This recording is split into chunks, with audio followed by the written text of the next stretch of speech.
Harriet never thought she'd feel this good at 81. She moved around her garden with a kind of grace that made her grandkids think she must be younger than she looked. Her hair was silver, and her joints sometimes ached in the morning, sure, but she didn't feel old. Not in the way she had feared when she retired. Not in the way some of her friends seemed to have surrendered to time. "I'm not trying to live forever," she always said with a half smile, "just long enough to enjoy it all." The secret, as Harriet saw it, wasn't in luck or genetics. It was in her habits, 5 small things, repeated over years, that had changed everything. She hadn't discovered them all at once. Some came from experience, others from books, a few from wise older friends now gone. But they stuck, and now they shaped every day. One, start the day before it starts. Harriet's mornings didn't begin with an alarm clock. They began the night before. She always made sure to dim the lights after dinner, drink a cup of herbal tea, and put her phone away by 8. She'd read instead, a novel or sometimes an old favorite, until her eyelids grew heavy. Bedtime was consistent. No scrolling, no late-night news, just stillness.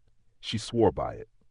"You can't have a good day if your night was a mess," she told her daughter, who often worked late and complained about being exhausted. Sleep wasn't just rest, it was healing. And in her 80s, Harriet understood that deep sleep repaired muscles, reset the brain, even helped prevent memory loss. She gave it the respect it deserved. 2. Move like it's non-negotiable. Harriet didn't run marathons or bench press, but she walked every day, without fail. It started with short strolls in her 60s. Now it was a brisk 30 minutes after breakfast and another walk in the late afternoon. Rain or shine, she bundled up and moved. She also did a simple routine every morning. 10 squats holding onto the kitchen counter, some toe raises, arm circles, and neck stretches. Nothing fancy, just enough to keep her blood flowing, her balance intact, her muscles awake. "Motion is lotion," she liked to say, quoting her old physical therapist. When her friend Ruth fell and broke a hip at 77, Harriet saw what inactivity could do. "That won't be me," she decided. And it wasn't. At 81, she still carried her own groceries and could get off the floor without help. 3. Eat to nourish, not to numb. There was a time when Harriet ate for comfort. Chocolate at night, crackers in the afternoon, bread with every meal. It didn't feel like much, until her doctor gently explained the slow weight gain, the rising blood sugar, the creeping cholesterol. So she changed. Not drastically. No crash diets. Just a new question she asked herself at every meal. Is this feeding my body or just my feelings? Breakfast became steel-cut oats with berries. Lunch was a salad with protein, grilled salmon, beans, or a hard-boiled egg. Dinner, always early, was light but colorful, sautéed greens, roasted sweet potatoes, lentil stew. She didn't ban treats. She just made them rare and intentional. A square of dark chocolate after Sunday lunch, a slice of pie on holidays, and water, so much water. Always a glass nearby. Hydration, she'd learned, mattered more after 70 than ever before. It kept her skin supple, her digestion smooth, and her brain alert. 4. Stay curious, stay connected. Harriet's bookshelf was full of surprises.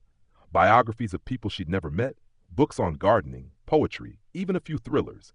She took an online course in French last year, not because she planned to visit Paris, but because she loved the way it made her brain feel alive. Learn something every week, she told her grandchildren. It doesn't matter what, just don't stop. But as much as she valued curiosity, she knew connection mattered more. When her husband died 10 years ago, Harriet felt loneliness in her bones. Days stretched out like cold winters. But she forced herself to reach out. She joined a book club, started going to a local painting group, and made weekly tea dates with old friends. Even a 15-minute chat on the phone, she'd found, could change the shape of her day. Loneliness, she believed, was as dangerous as heart disease. Connection was her medicine. 5. Practice joy like a skill. Harriet laughed every day, not because everything was perfect, but because she chose to find joy, the way some people choose to stretch or meditate. She had a joy journal she wrote in 3 nights a week. Nothing fancy, just 3 lines about something good that happened. A neighbor's joke, a bird she hadn't seen in a while, the scent of rosemary in the garden.